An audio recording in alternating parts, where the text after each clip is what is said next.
Alright, word, here we go. Late Ill Kid at OneYoungsta, holding it down, bringing that street geek and nerd soul. What is up, my people? Today, coming with another wonderful episode of That's Right, Thumbnails. My voice ain't all the way back, but it's getting there, so don't sleep. Your brother trying to hold it down. We're talking about, of course, Star Trek Lower Decks. I am joined right here. You see his background. Writer extraordinaire. Hashtag free mind to avenge.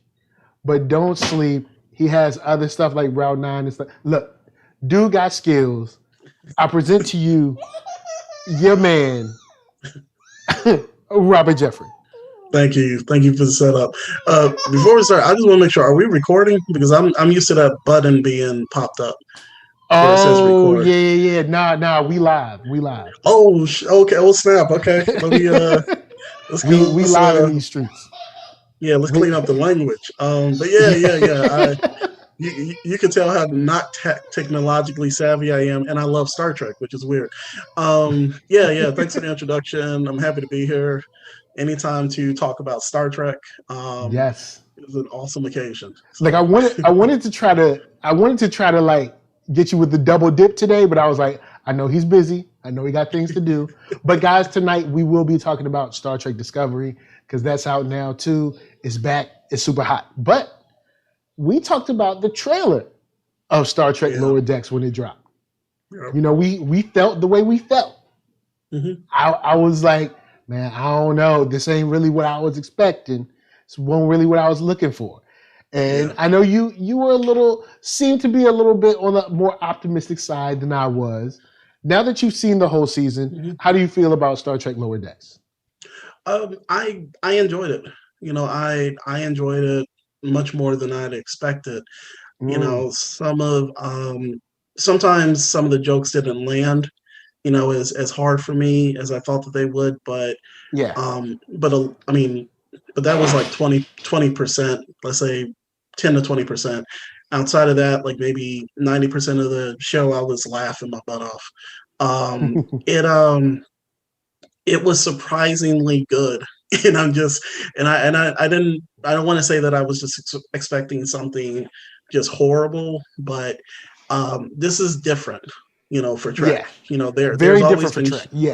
Yeah. I mean, there's always been humor kind of interwoven with them, you know, all of the series and movies, but to have like comedy be the genre, I mean, the kind of the first, you know, I guess what you call it, genre heading for this one. Yeah, because it's It was definitely strange. a comedy. Like it's not like dramedy. It's just straight up comedy. Yeah. But you know, I don't know. I mean, I really enjoyed it. I mean, as I, you know, in a very surprising way. So, but how about yourself? I think I'd agree. This show is a lot of fun. Yeah. This is a fun show to watch. Mm-hmm. You know, you have your like archetypes in the show, of course. You know, you got like the sheltered guy and the wild girl that helps, you know, pull him out and everything. Yeah. But the missions they go on, the comedy worked for me. Also, it was interesting to see the kind of broadening of the Star Trek universe through the eyes of Lower Decks people, like maybe like the trash they talked about people or other like races or something, or like other missions they've been on. I thought it was great. And I ended up looking forward to the show instead of something like, man, I don't know, y'all. Those jokes didn't work. Actually, the joke from the trailer that I couldn't stand, in the context of the show, I thought it was funny. The one I was talking about was the one where you get to meet his girlfriend, and he's like butt naked, and he's like reading this. So, you know, just from, you know, dropping references like tribbles and talking about the Klingons and like different types of ale and stuff, and then talking about, you know, cleaning the holodeck and so like just all of this stuff. Because I mean, let's be for real. Like the holodeck would be, it would have a certain scent. That would have been my job.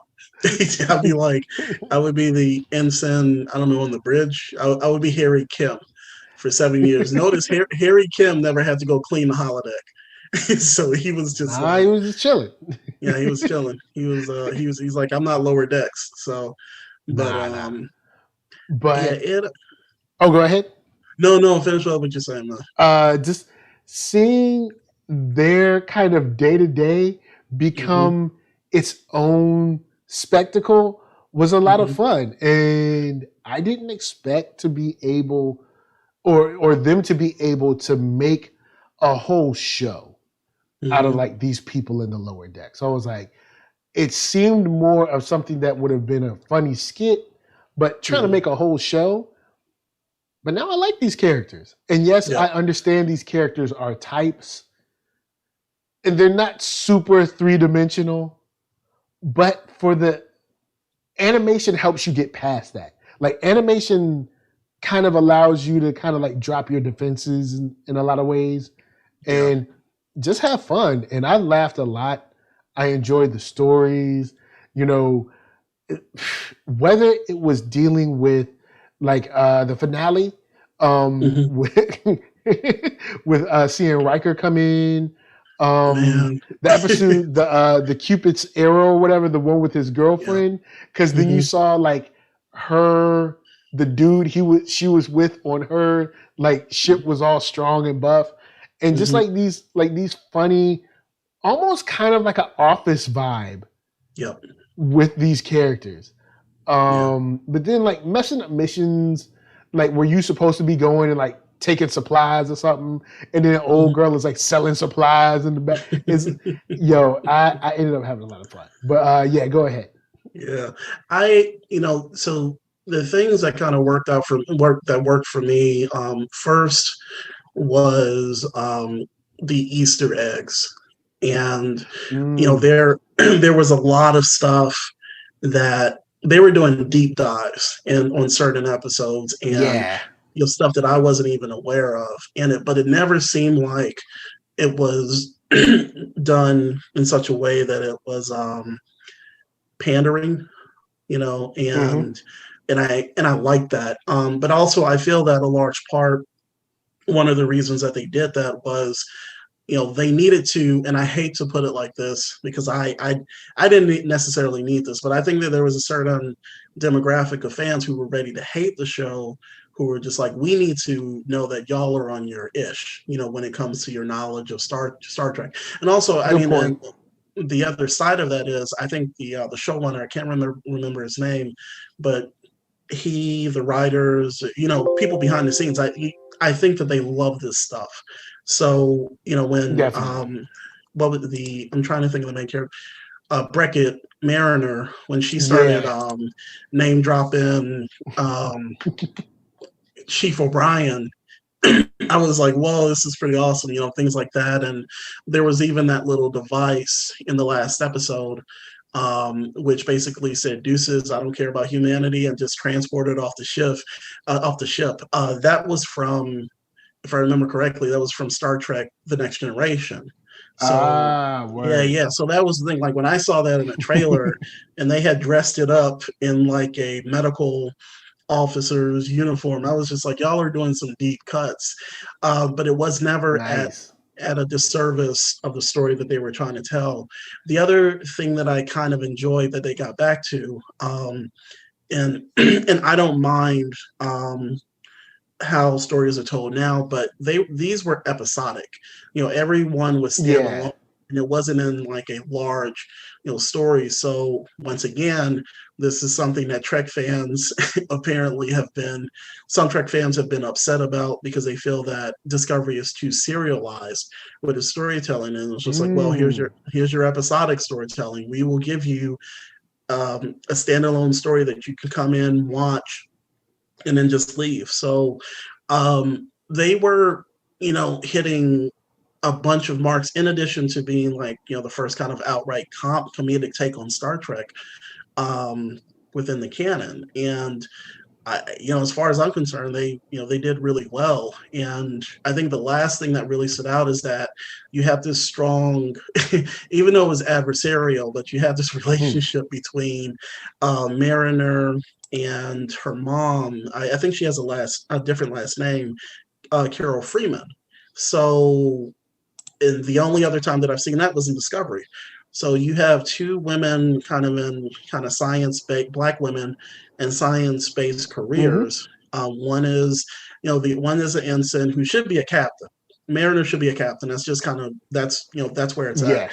But it's like she doesn't like the red tape, so she's like, I'm gonna purposefully underperform Yeah. So like Yeah. nobody gives me any responsibility. And shout out to what is it, Tawny Newsome and Dawn Lewis. I mean, we know Dawn Yo, Lewis shouts going out to back to Jaleesa.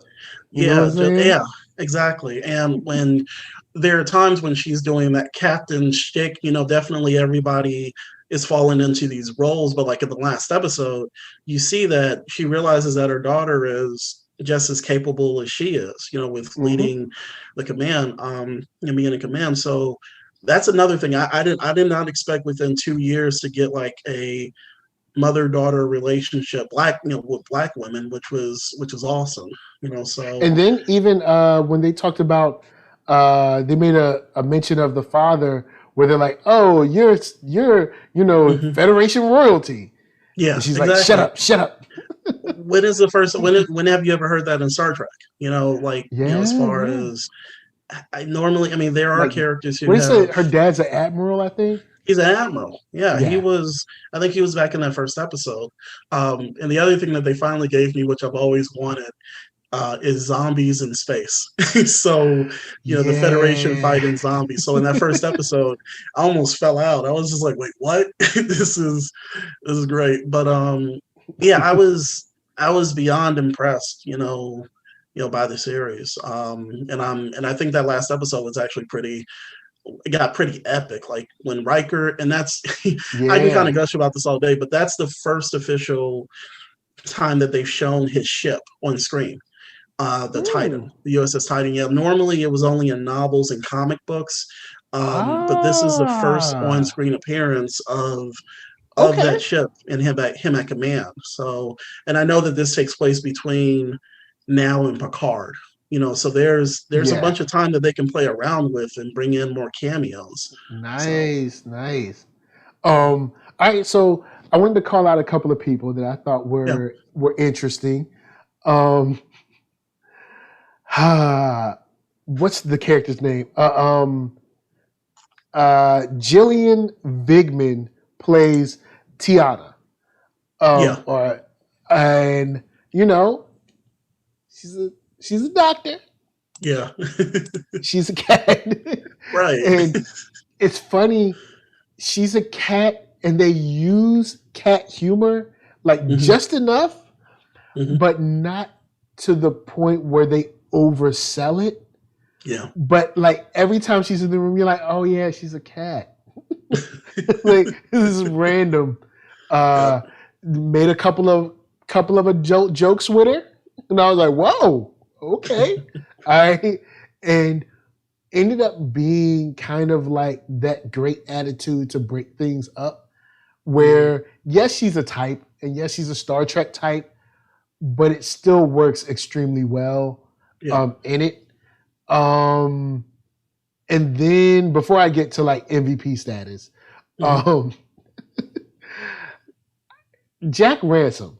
All right, so yeah, Jack Ransom's this character who is like, of course, another type. He's like the absolute, like best of the best of the best, sir, kind of guy. hmm And the episode when they're locked, him and Mariner are on what planet? They have to like duel, I'm gonna like try to find it. trying to remember. It's not Moist Vessel. Um, it might be like Terminal Provocations, but hmm they get locked, and like, of course, he's so duty bound that Yeah, him and Mariner are literally arguing for the right to go like do a death battle yeah, to save the rest of their crew. yeah, And juxtapose that with the finale episode where he's like side roll, double fisted. Because man, if you only seen a little bit of Star Trek, you know this joint right you here know is the double coming. fist. Yeah, yeah, You know yeah, yeah. the Double fist punch. ah yo. I think I It, showed that to my wife. I pointed that out, and she said, "No, I don't want to see the original series." I was just like, oh Yeah, it was. I mean, some of the stuff is too cheesy for people, but like you said, when you saw him do that, that was just like Kirk. It's Kirk or Yeah. anybody from back in the day punching people. I don't know if it was a rule at the network for them not to be able to punch with one fist, but it was always Like they were like one fist is good, but boy, if you bring the strength of exactly. two. Also, I think he's the one that called out TOS, and he was like, "Those old scientists," and I was like, I see what you did there. Yep. I see, and there's Yeah. a lot of that throughout this show, but it's really in a lighthearted and fun way. Yeah. And I like the art style. At first, I didn't. Now it's grown on me. Because at first, I think I was talking about, Rick and Morty kind of style. And I'm like, nah, I don't know if that really works in Star Trek. I don't know if I like it, blah, blah, blah. I think by like the second episode, I was sold. It didn't take long.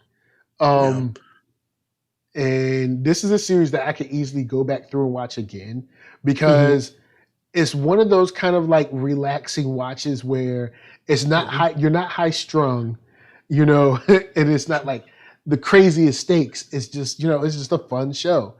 But yeah, so are there any characters that you'd like to call out? Because I do want to highlight some MVPs of mine. As far as if it's not MVP status, I I would pull up his name, the security officer. And spoilers. Rest in peace. Yeah, rest homie in who peace to died. Shax.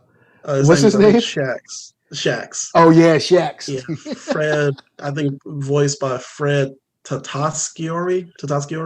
Yeah. I liked him because you don't normally see a lot of Bajorans in Starfleet.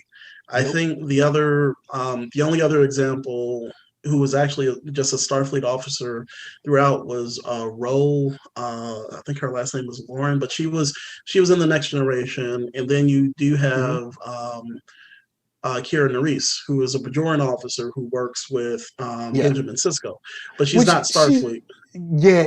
It's funny because when I rewatched the show, I was like, "Oh, she doesn't work for Starfleet." I was like, she might as well just work for Starfleet because she's kind of working for Starfleet.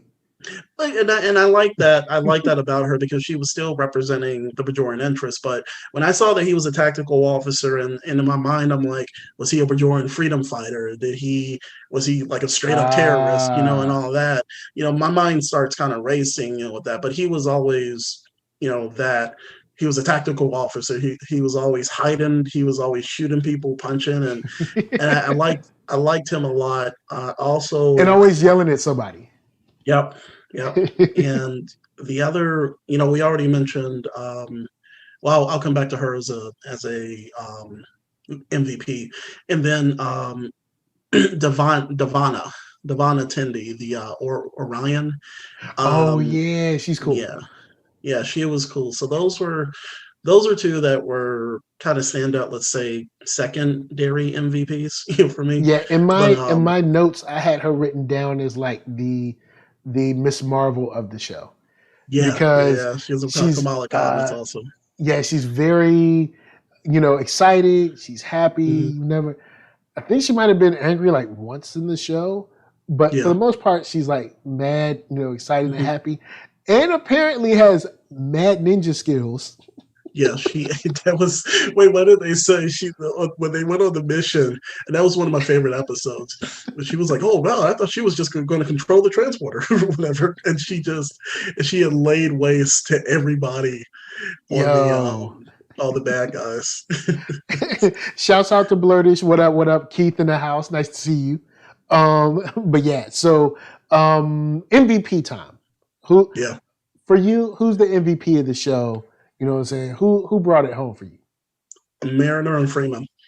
I'm sorry, the mother-daughter combo. Yeah. Black women in charge. That's what I'm loving with this. Yeah. But those two are my favorite because they're total opposite sides of the coin. And I think the we don't get to see a lot of, outside of Deep Space Nine, a lot of family relationships in Starfleet. That's that was something that I really enjoyed when, with the big reveal that was her child, that was her kid. So yeah, those are my two, I guess you could say, MVPs for the season. You know what? I'll agree. I think Okay. those guys, both of them came through. At first, it seemed like they were going to play the mother in a way where, we barely see her because, of course, this is about Lower Decks. But seeing the bridge through the Lower Decks eyes was interesting too, and the decisions that she had to make as sort of mother and captain, to be able to deal with her, crazy daughter who's running off doing these, missions that nobody told her to do.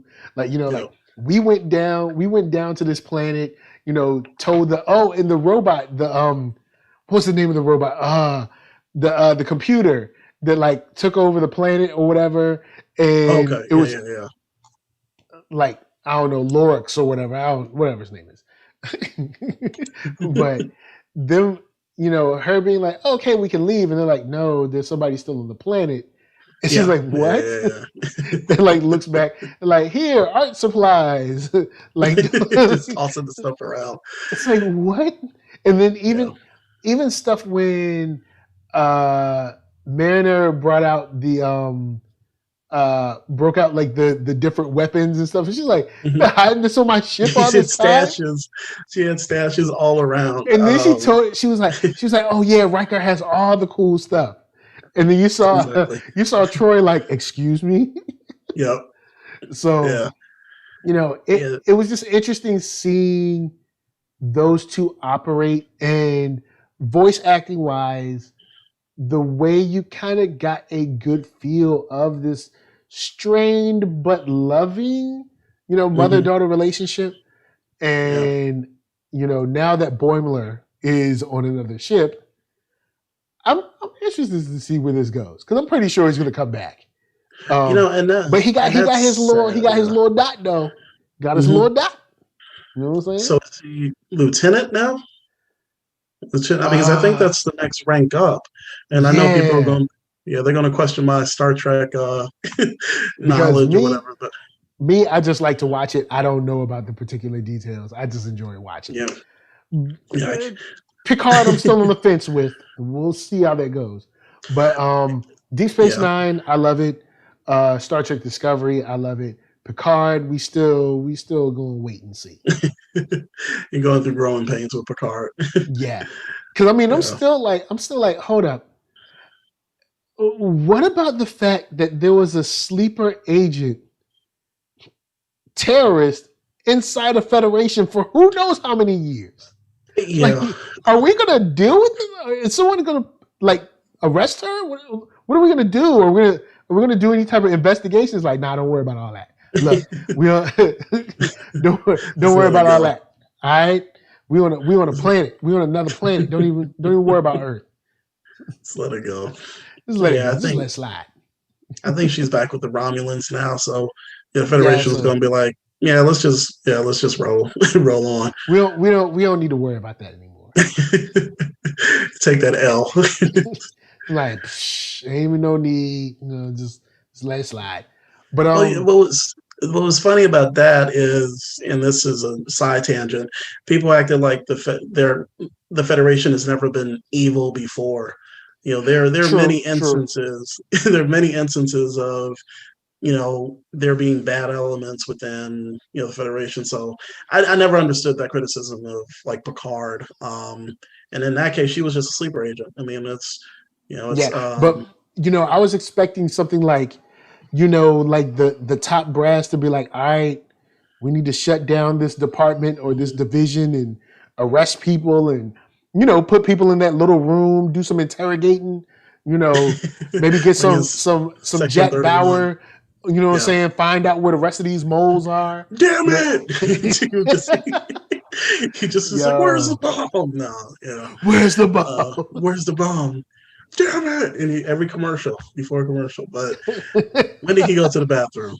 Oh man, shouts to Jack Bauer. I'm rewatching 24 on Hulu right now. So That's what's up. shouts to Jack Nice. Bauer. But yeah, it's the same thing over and over. And you think they'd be like, yo, this dude saved the country like 4 or 5 times now. Psh, let's believe him. No. No, they always gonna come back. I mean that show got. I mean, I love 24. I love 24. That's a different discussion for another day. But Yeah. It did get repetitive, as far as because it's like, yo, why can't y'all just stop this like corporate, like douchery that y'all are doing? Yeah. Mm-hmm. It's like y'all messing up the mission because you're like, I want to get credit for this. It's like, we ain't got time for that. Yeah. But back to Lower Decks. Back to Lower Decks. Dope animation. I warmed up to the art style quickly. The jokes worked for me. I like the little like connections with how people talk about things in the universe of Star Trek, from a different point of view than just like this is Kirk and this is Jean-Luc or something like that. Like these are just regular people that's like hanging out and chilling. The zombie episode, it's choice. That's a standout for me. The finale is a standout for me. The other standout for me is probably the joint with his girlfriend, because you know what? When he does the what is his name? I'm trying to remember the guy that had the robot, the little badge robot in the holodeck. That episode where they had to fight against the badge that was basically Clip It. That okay. That episode. That was he was, because Star Trek is always well known for, starting with The Next Generation. I really want to make this quick. Of the holodeck. No, you good. The holodeck messing up. There could never be an episode where the holodeck is just functioning okay. Like we can, and so when he turned into that homicidal badge, and I was just, this is every holodeck trope put into like a big ball, and except in this case he was like straight killing people. Like when he it was crazy. Like when he was chasing the guy from engineering up the icy mountain, and he was it was like, we gotta freeze him to death, and I was just like, I couldn't stop laughing, because that's always been something that's always kind of irritated me sometimes about Trek. And I was like, I just want to see a good holodeck episode where the holodeck doesn't go bad. And I'm actually the times when the holodeck doesn't go bad is probably when you need the janitor to come in and mop everything up. Mop everything. Oh my God. Febreze everything down real quick. Use a little ammonia in there. No, use a lot of ammonia. You don't pails it up. You go in, just hose the whole thing down. Yeah, just the whole thing. Because I ain't gonna front. Depending on the time in my life, my age, holodeck, it'd be like before shift, real quick on lunch. like don't put your ear up to that holodeck. That's why I'm surprised. Like the holodeck, and that's something that they may get into on the cartoon. I mean, on that series, on Lower Decks, because there are always these questions that we would have, is like, how would you not abuse that privilege? How would you be? I don't care if I'm living in the future. I have the ability to create an entire universe for good or for bad. And it's just, when they sent her in there to clean it up, I was like, nah, that's the ugly side of the holodeck. I wouldn't agree with, I've joked with some people that have been like, that thing is going to be 99% adult entertainment. I won't agree with that. I'll put it around 84% though. It's going to be high. 98%. Because there might be some people that go in like, I want to play chess against the grand champion of 1963 or something like that. And there's going to be some people like that. Other people are going to be like, Freaknik 95. No. Yeah, it's something like. I mean, for me, I've always thought that it would be cool to go in there and just like, I don't know, The Matrix or some BS like that, or go back and I see they would be concerned about me because I would keep pulling up like stuff like the Selma March, and I would just go around punching racists, and they couldn't do anything back. Or I would choose go back to 1801 something, but have like machine guns. Exactly. Like, exactly. I mean, it would turn into like a Tarantino movie. It would be like Django. They were like, Robert, are you okay? I'm like, did you not read the historical records of the 1960s and 70s? Yeah, it's like, people. Yeah, it's fine. It's completely fine. It's like, don't worry, these aren't even real people. They're fake people. Exactly. Holograms. So it's all good. And the Orville has actually played with that too. Like if you ever watch the Orville, they have their own version of the holodeck, and Seth MacFarlane is going to make jokes about it. Period. Yeah. But one of the things I wanted to mention was I grew to like the animation style, but just like in comic books, animation allows, as long as you have the budget, but animation allows a certain amount of freedom that you can't get with live action. So you don't have to worry about like special effects. You just have to have an animator or an artist draw it, draw what's in your head. So I think that allowed them to have like more variety of alien races. Yeah, definitely. Yeah, and then also just how awesome space looks. I mean, that's always something I kind of look for, just to show the majesty of space. But it's also why I'm looking forward to that Nickelodeon cartoon that they're going to do. But they just announced, like, I think Captain Janeway is going to be in that series, so we'll see how that works. Yeah. The school principal. All right. I don't know. I think she's going to be a hologram. I think it's going to be a hologram because at this point, if we're talking post, next generation movie, she's an admiral. So in my mind, like, why would she go back to being a captain? But I think she might be the hologram. Oh, okay. Yeah, because I just remember her. She just looked like she was like a middle school principal. Oh yeah. I mean, I could see that. I was like, who's this lady? Yeah, but I'm gonna give you suspension. But with that said, guys, we've exercised a good amount of demons. Would you say that you would recommend this series? Yeah, I would definitely recommend it. I always say, like, the gauge for Star Trek, the newer Star Trek for me, is showing it to my wife. Like, she's not a Trekkie. She's more of the anime head. Loves anime, but Star Trek was never her kind of deal. So we've watched this Discovery Picard, and this, and she loved it. She was laughing throughout the series. If it was funny, but for the most part, it was. I mean, she enjoyed the show. Cool. So I recommend it too. It's a lot of fun to watch. I mean, it's on CBS All Access. I'm still on the fence. I'm coming around to the idea of being behind a paywall. I know that these shows, the cost of these shows, being subscription based, helps them actually produce them. So I'm coming around, I guess, to it. But Star Trek is supposed to be on just free, regular TV.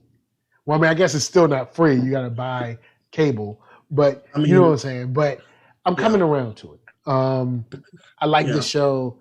If you like animation, you should definitely check it out. It's a lot of fun. And if you like Star Trek, it's a whole lot of fun. The jokes are there. The characters are there. I like the animation.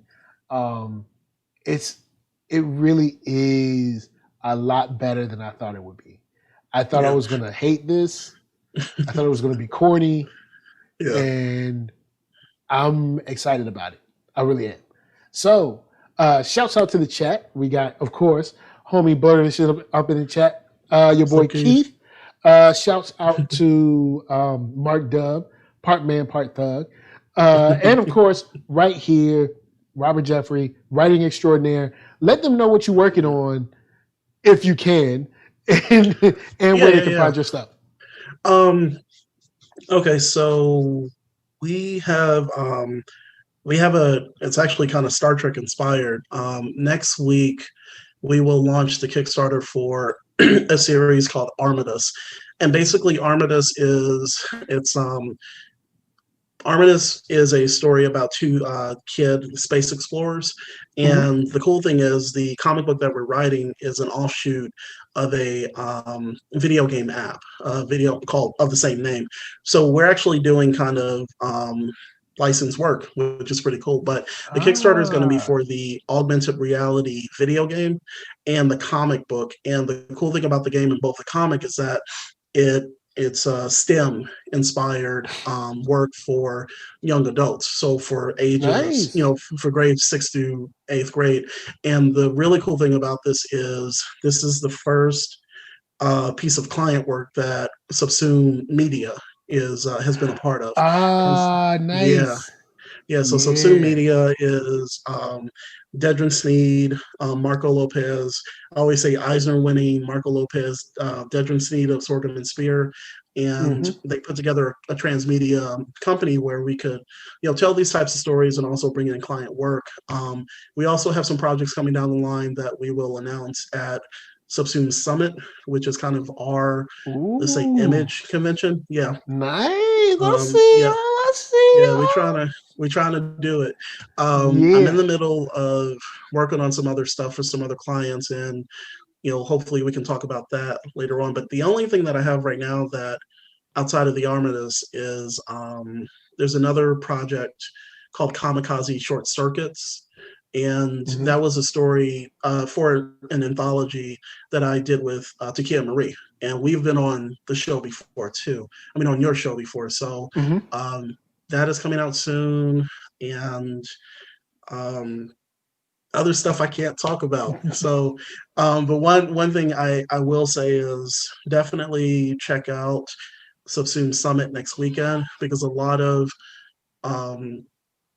stuff will be announced. A few things will be announced. Word up. And I think I have 2 conventions this weekend: Multiverse Convention, which I've already done pre-recorded panels for, and a live panels with FSK Con Dollathon, which is it's by Freestyle Comics, Michael Watson, and I'm going to be on a couple of panels for that. So so for all of this, holla, you know what I'm saying? Yeah, but I would just say just go to Instagram robertk.jeffrey, and that'll have all my information up there. But yeah, definitely look out if you have kids between who are in 6th through 8th grade and they need something to do, STEM related.